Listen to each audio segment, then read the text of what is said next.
Hello everyone, today we're going to take a look at Solitairica, which is one of those RPGs that uses sort of casual puzzle-ish game mechanics, in addition to some RPG mechanics to create something a bit different. I think one of the first and most successful, and definitely most famous of these, was Puzzle Quest, which used Match 3 mechanics in addition to a kind of branching storyline and RPG systems to actually make it was a Match 3 puzzle RPG that was really, really cool, and it's one of my favorite games of this type, for sure. And then other games came along that tried to do the same thing, Puzzle Quest 2, which wasn't as good, but was still an interesting way to do things, and so on and so forth. And recently I actually took a look at another Match 3 RPG by the name of Ironcast, which was really, really cool. This is another in that style, that's using sort of casual game mechanics mixed with role-playing game mechanics to make something a bit different. And in this case, as the name might suggest to you, we're basically using Spider Solitaire-ish gameplay mixed with RPG. So it is actually mixed with a bit of Rogue-lite as well. So let's journey to Castle Stuck. To start off, you choose a deck, and most of them are locked, but I have unlocked the wizard deck, which I want to try out. So the decks all are essentially like just solitaire decks, only instead of, all the numerals are the same from ace all the way up to king, but instead of suits you have energy types, and the energy types are what you actually use to fuel various attacks and spells and abilities that you will get throughout the adventure. And every deck, as you can see here, starts with 4 spells, and every deck has a nice little card back and different 2 of the 4 different energy types, in this case willpower and attack for the wizard, that it actually focuses on. And you'll see how all of this comes into play once we begin, so let's do that. Also, just to show you how it actually works to unlock these, as you complete runs, and this is where the Rogue-lite comes in, when you die, you're done with that run. And depending on how far you got, you will earn this currency here called Wildstone. And you will use this Wildstone to purchase new decks. As you can see here, every one of them costs 60, which isn't too bad. And also every deck has 3 upgrades.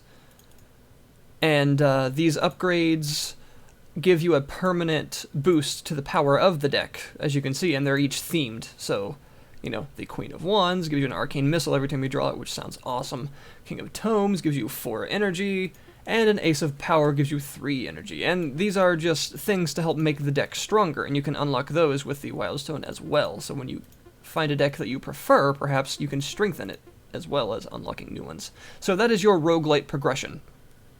So let's use the wizard here, and begin. Boop. Here we go. Now, this game's presentation style is absolutely fantastic. Everything about the way the game presents itself is in a really, really colorful, kind of, I'm not even sure, almost Saturday morning cartoon level of presentation style. So, here we go, we're going to be fighting the Dirty Guppy.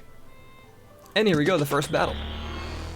And here's how the battle system works. You will be given your enemy, and it's adorable, and cards.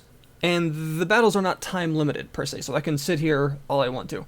You will flip over your first card, in this case a 5, and that is the suit is your energy type. This is attack energy, the orange kind. And that will give me 1 attack energy. This is my well of various energies that I have here stored up, and these are the spells that I can use it on. So the way it works is, I can match this card in a kind of Spider Solitaire style, sort of, with 1 above it or 1 below it. So in this case I can go 6, which will then get rid of that card and put the 6 down here. So I could then match the 6 with a 5 or a 7, but of course there are none of those, as you can see here.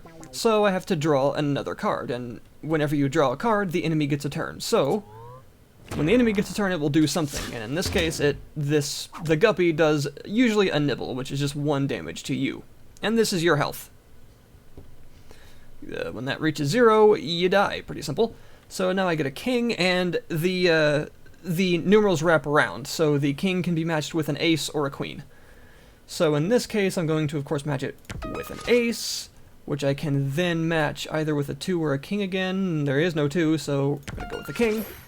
And there is no ace or queen here, so I can't do anything with that. But now, as you can see, every time I match something, I get 1 of that energy into my various pools of energy here, and I have enough to cast this insight spell, which allows me to peek at what my next card will be, which doesn't have a huge point right now because I don't have a lot to actually synergize with that, but I just wanted to show you how it works.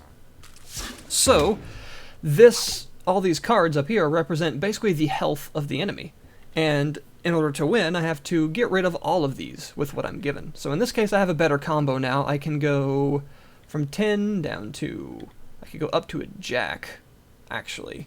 And then back down to 10, then 9, then 8. And I can't really go anywhere from there. But that gives me a good little combo, so I can get several of his cards out of the way in one turn.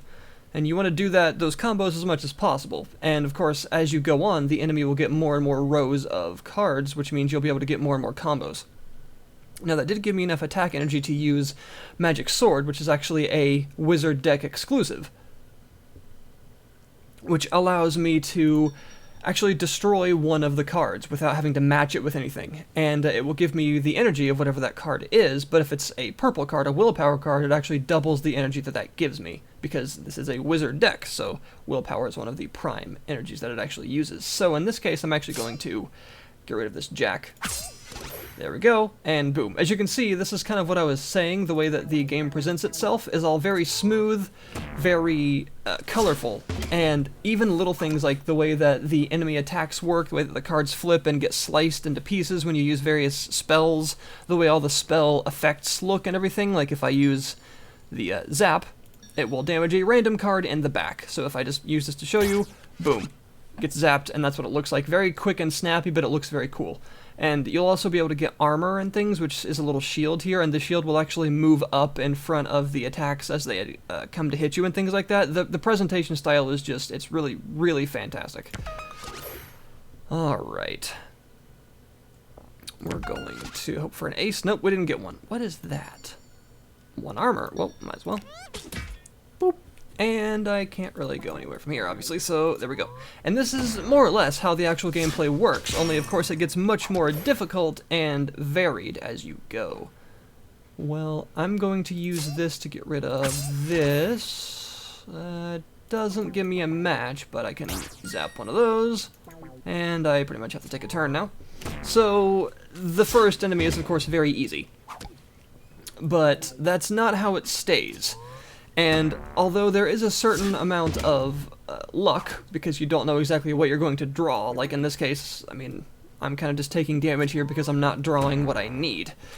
But you can mitigate that by making builds with your spells. In this case, it's easy. It's an easy win because I just match the king with the queen here, and then zap that, boom, I won. And you want to save your spells, essentially, for the best point to use them. And then every time you win, you get a reward, which is gold. And also, when you make those match combos, you will actually get a large sum of gold in the end if you make long combos of matches on a single turn. And here is what you actually use the gold on. There's a shop. And it starts off very sparse, but after every single enemy you beat, you will get more and more items in the shop, and every, as you can see here, restocks every step of the journey. So right now I kind of want this choker because extra maximum health is very useful, so I'm going to buy that, and they'll automatically equip it. So money is actually very, very important, because the only way to get new spells and new items and things is from the shop. You don't find anything. So you can have up to 4 items and up to 6 spells, and you can have pretty much as many as you want in this sort of inventory, and then swap them out depending on the battle that you're actually going towards. I'm not really going to worry about the topaz shard right now. I'm going to save up the rest of my gold. And the whole preparing for the next fight becomes more relevant as you go on, and I'll show you why. As soon as we get to the second group of cards there, you saw that they were green. Every group of 3 cards is actually a different background here. It's a different area of the world, essentially, as the flavor of it. So we got a 5. Easy enough. match it with a 4. Then I can go, let's see, back up to a 5, and I can't really go anywhere from there, unfortunately, so we're just gonna have to go. Alright, some attacks, depending on their power, will have a timer. In this case, that 3 damage instantly is a lot of damage, so it actually gives you 1 turn to prepare for the 3 damage you're about to take. I would like to get 1 more of this defensive energy here so I can armor myself up and only take 2 of that damage, but I don't see myself being able to do that unless I can get an ace and then go to the king, queen, and jack. That will give me enough energy, but no, there's no ace here to be found, so I'm gonna have to take that damage. There are also what are called corruptions that can be put on cards, which the enemies will actually place on cards, and this is one enemy that can do that, and his corruption is beard. Yes, he can actually put a beard on the cards. Arm myself up now, and what that will do is absorb 1 damage. Like that. Boom. So I can match those cards like normal, as you're about to see. I can just match it, and there it goes. But if I was to use one of these abilities that actually damages a card, it will simply take off the beard, but the card will not be matched, or will not be destroyed. So it's essentially like a shield. There are lots of other corruptions, like say poison, which for every card that is poisoned on the board when you end your turn, you will take 1 direct health damage that ignores armor. There is fire. Fire is a bad one because with fire, it does a similar thing to poison in that you take 1 damage for every one of them that is currently active. But oh no, 9. Come on. But you can't actually, like, it'll hit your armor is what I'm trying to say. It won't ignore armor like poison, but it spreads because cards are paper, of course, so it'll spread to the nearest card, which is a problem. Ace, king, nothing. Well, this one's out of order for the 8 and the 7, so we'll hit that, we'll hit that, and that's all I can really do. There are all sorts of other corruptions that can be put on cards that you really don't want to have. So in this case, I'm getting this guy down pretty well. I am taking a lot of damage, though, so I gotta be a little careful about that. But unfortunately, I'm in a spot right now where nothing can happen. And yes, they can also drain some of your energies. So in this case, I have enough energy to eliminate one of these cards, enough attack energy, but I don't really want to do that yet, because chances are I'll get 1 card that can match one of these fairly soon, and if I happen to slice the wrong one, then I might die. So I'm gonna wait until I can match one of them so I know which one to slice. Except he just bearded one of them. Oh, that's okay, because I can use both of these. So I can match the queen, and then I can zap that to get the beard off, and then slice it. There we go, we win. And that's how you gotta do it. Victory! So the first 3 enemies start off pretty simple. But like I mentioned, when you get to the second area and onward, like I said, every group of 3 is a different sort of zone of the world, things get much more difficult. Now the shop is fully stocked with various spells and items, so let's see. I could reveal the second card. Oh, this shield bash is very, very useful. You can stun someone, so I'm gonna get that. Well, actually, there's a willpower. Since I can get a lot of willpower, having a heal would probably be nice. I'm gonna get the heal. That automatically equips it, and I don't really have enough to get much of anything. I could start with an extra willpower. I guess I may as well for now. Probably replace that with something more valuable later on.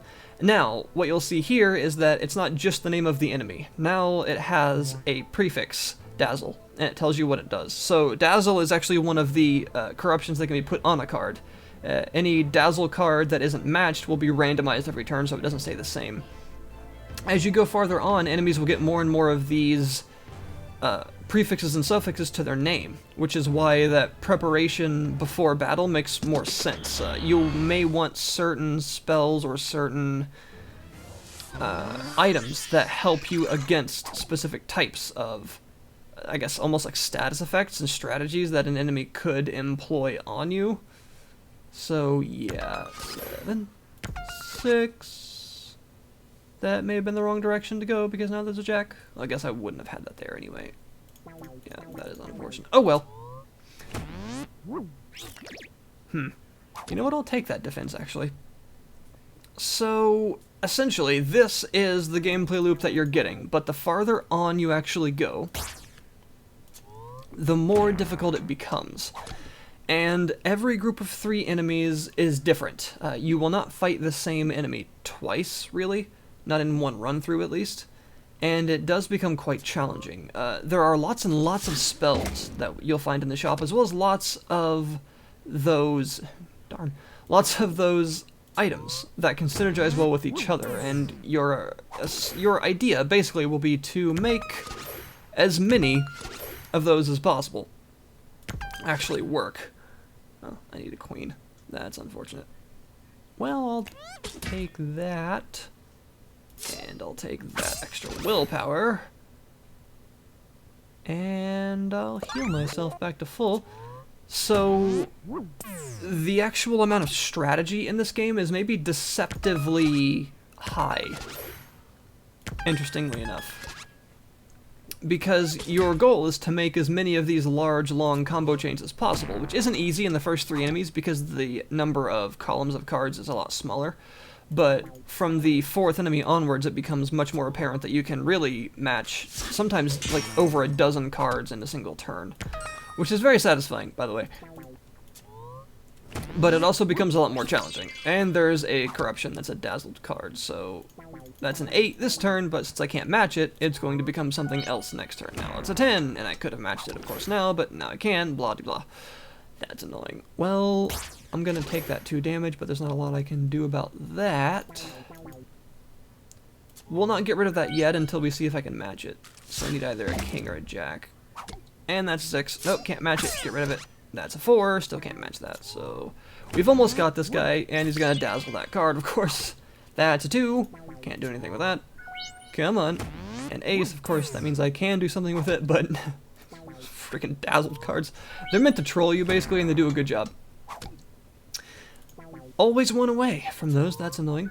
If I get one more attack card turnover, I can just cut that card and win anyway. There we go. Nice. It's pretty satisfying to win a challenge, or win a combat with an ability like that. There we go. And now, you'll actually see the more difficult section of the game start to take place, where we get into the second group of enemies, and this is the Meadows of Madness. Boom. A caveman? I forget what caveman actually does. Alright, let's see. We got resilience. That could be really powerful on this character. You lose all of your willpower energy, but you get armor for every one that you lost. That could be very potent. Triple coin card. That's nice too, because it will damage twice. So you can burn through 2 cards, or if a card has, say, armor, some cards can be armored, or bearded and things like that, you can actually destroy them that way, but it does cost 5 attack energy. That's nice too. Shadowstock lets you actually create a sequence of cards so you can match them that turn. That's useful. Well, what do I have? I don't really have a lot of useful cards of the, or useful spells of the green energy, so I'm gonna get Shadowstock.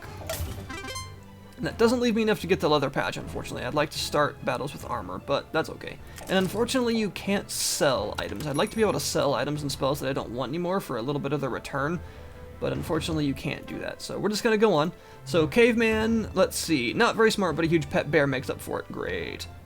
And here we go. So although the enemy variety is fairly small in this game, you're gonna be fighting kind of the same enemies every run through, although you're only going to fight each one once, generally speaking. The actual variety in the prefixes and suffixes that make the fights different are what really helps kind of stretch out the variety of the enemy lineup here. Sometimes I just like to click the cards for fun. And there's the pet bear that's going to take 4 damage immediately. That is a problem. Alright, so we've got a king, and then a queen. Do I use the jack and hope for a 10, or do I just go back up to the king and hope for an ace? I think I'm going to do that. Nah, it really wasn't worth it, was it?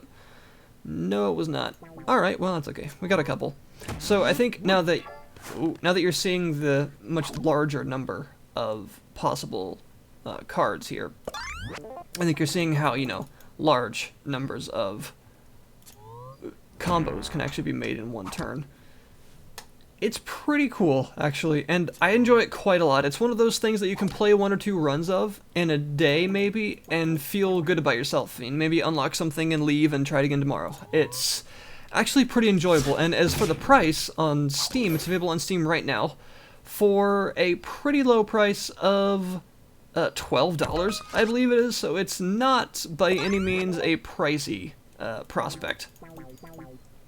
And the amount of content that's here on offer right now is actually pretty good for that price. What you get in the package is... I should be going for the green energy so I can use Shadow Stock.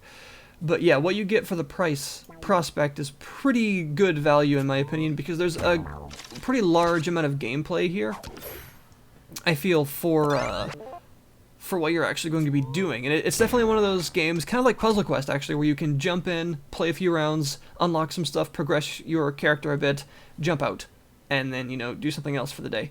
It's pretty cool actually, and I like the innovation of a different casual gaming market, I guess, getting into the idea of an RPG, a puzzle RPG, because I love match 3 RPGs. I think they're a lot of fun. But seeing something different take a try is also pretty cool. I'm going to use Shadow Stock on this. I was hoping that would get me a 4 and a 5, but I guess since it was in the middle, it's going to go 2, 3, 4, so that was actually a dumb idea. Well, shoot. That's okay. That was my fault. Okay, 7, 8. Nothing. Armor up. So the wizard is actually a little bit more difficult to play. You don't have nearly as much armor, obviously, as the warrior, because you're a wizard. Makes sense. But you do have a lot more direct card removal from the beginning. But unfortunately, I am not able to match anything. And sometimes you do get into these situations where you're just not drawing what you need to make any matches. And that is unfortunate, but you have to realize the nature of preparing in advance with a certain amount of spells and also matching different energy types so you can kind of weasel your way out of certain stuck situations with your abilities and things like that. But sometimes it is a bit of luck of the draw. It is solitaire, after all. And sometimes you will just lose because you didn't draw what you needed. But the game does feel pretty fair most of the time. And the variety in enemy attacks and the variety in spells that you can get a hold of is actually really significant, and I like that it's all there. So yeah, a good value prospect, I think, for $12. A good amount of variety here for you to enjoy. And that's Solitairica, everyone. If you're interested, then the link is in the description below to the Steam store page. You can pick it up right now. I'd recommend it if you're into these kind of puzzle RPGs that are a little less serious, something you can jump in and out of without feeling like you need to dedicate hours and hours at a time every day to get far in, just for a little bit of enjoyment. And I think that you will get your enjoyment out of it if you kind of play it in that way. So, thanks very much for watching. If you liked this video, then feel free to hit the like button. If you didn't like this video because I made a bunch of misplays and apparently solitaire, and talking are not my strong suits, then the dislike button is also there. Thank you very much for watching, and I'll see you guys next time. Also, I lost. Let's see how much Wildstone I get. That was a very short journey, so I'll probably get very little Wildstone. Like 7 or 8, probably. Yeah, 5. Wow, not a lot. I failed miserably on the 4th time. The farthest I've ever made it is the 15th, which is, like, the last one.